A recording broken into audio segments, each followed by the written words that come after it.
Hello, welcome to my YouTube channel. ഇന്ന് നമ്മൾ വളരെ ടേസ്റ്റി ആയിട്ടുള്ള കുടംപുളി ഇട്ട മീൻകറിയാണ് ഉണ്ടാക്കാൻ പോകുന്നത്. അപ്പോൾ നമുക്ക് റെസിപ്പിയിലോട്ട് പോകാം. മീൻകറി ഉണ്ടാക്കാൻ തുടങ്ങുന്നതിന് മുൻപ് തന്നെ നമുക്ക് കുടംപുളി വെള്ളത്തിൽ സോക്ക് ചെയ്യാൻ വേണ്ടി വെക്കാം. ഞാനിവിടെ ഇത്രയും പുളിയാണ് എടുത്തിരിക്കുന്നത്. ഇത് വെള്ളത്തിൽ സോക്ക് ചെയ്ത് മാറ്റി വെക്കാം. ഇനിയും ചൂടായ ചട്ടിയിലേക്ക് ആവശ്യത്തിനുള്ള വെളിച്ചെണ്ണ ഒഴിച്ചു കൊടുക്കാം. ഞാനിവിടെ ഏകദേശം 1.5 ടേബിൾ സ്പൂൺ വെളിച്ചെണ്ണയാണ് ഒഴിച്ചിരിക്കുന്നത്.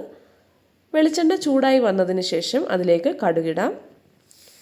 കടുകൊക്കെ പൊട്ടി വരുമ്പോൾ അതിലേക്ക് 1/2 ടീസ്പൂൺ ഉലുവയും കൂടെ ഇട്ട് കൊടുക്കാം. കടുകും ഉലുവയൊക്കെ പൊട്ടി വന്നതിന് ശേഷം അതിലേക്ക് ആവശ്യത്തിനുള്ള കറിവേപ്പില ചേർത്ത് കൊടുക്കാം.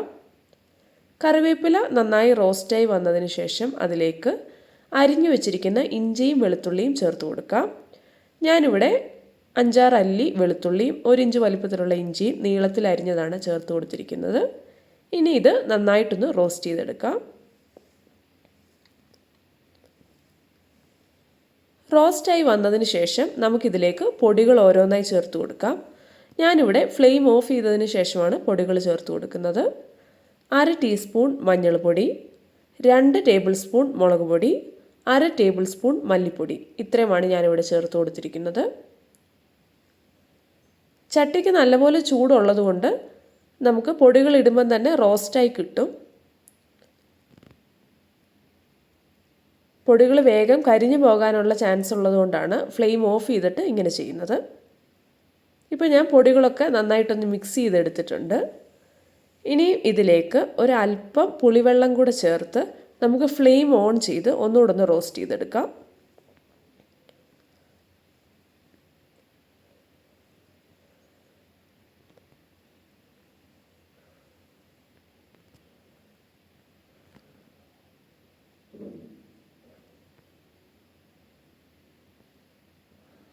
ഇപ്പോൾ ഞാൻ ഫ്ലെയിം ഓൺ ചെയ്ത് നന്നായിട്ട് റോസ്റ്റായിട്ട് എടുത്തിട്ടുണ്ട്.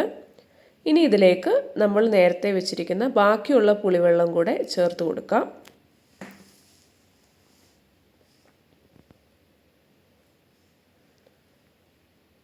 ഇതിൻ്റെ കൂടെ തന്നെ ആവശ്യത്തിനുള്ള വെള്ളം കൂടെ ചേർത്ത് കൊടുക്കാം. എത്രയും ഗ്രേവിയാണ് വേണ്ടിയത് അതിനനുസരിച്ചുള്ള വെള്ളം ചേർത്ത് കൊടുക്കാം. എന്നിട്ടിത് നന്നായിട്ടൊന്ന് തിളപ്പിച്ചെടുക്കാം. തിളച്ച് വന്നതിന് ശേഷം ഇതിലേക്ക് ആവശ്യത്തിനുള്ള ഉപ്പ് ചേർത്ത് കൊടുക്കാം. ഇനി നമുക്ക് ഈ ഗ്രേവിയുടെ ടേസ്റ്റ് നോക്കിയിട്ട് ഇതിന് എന്തെങ്കിലും കുറവുണ്ടെങ്കിൽ ഇത് ഇപ്പോൾ തന്നെ ചേർത്ത് കൊടുക്കണം.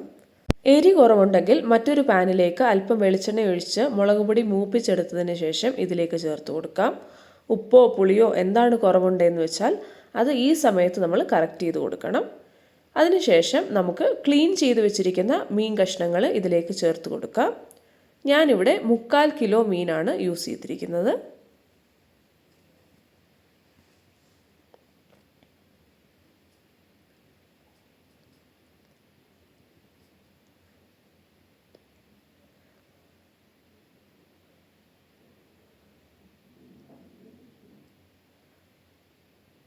മീൻ കഷ്ണങ്ങളെല്ലാം ഇട്ടതിന് ശേഷം ഒന്ന് ഇളക്കിയെടുക്കാം.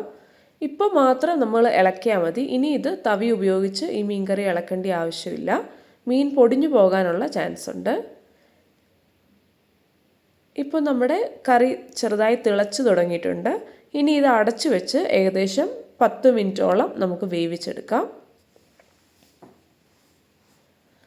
ഇപ്പോൾ ഏകദേശം 8 മിനിറ്റോളം ആയിട്ടുണ്ട്.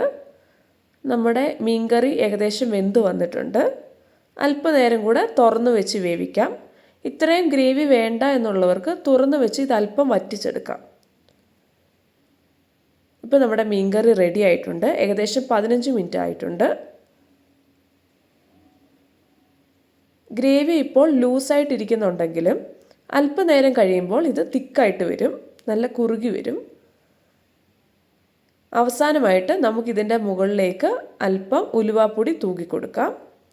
താല്പര്യമുള്ളവർക്ക് അല്പം വെളിച്ചെണ്ണ കൂടെ തൂക്കി കൊടുക്കാം. ഇനി അല്പം കരിയാപ്പില കൂടെ മുകളിലേക്ക് വിതറി കൊടുക്കാം. നമ്മുടെ കുടംപുളി ഇട്ട മീൻകറി ഇവിടെ റെഡി ആയിട്ടുണ്ട്. വളരെ ടേസ്റ്റി ആയിട്ടുള്ള മീൻകറിയാണിത്. എല്ലാവരും ട്രൈ ചെയ്ത് നോക്കുക. താങ്ക്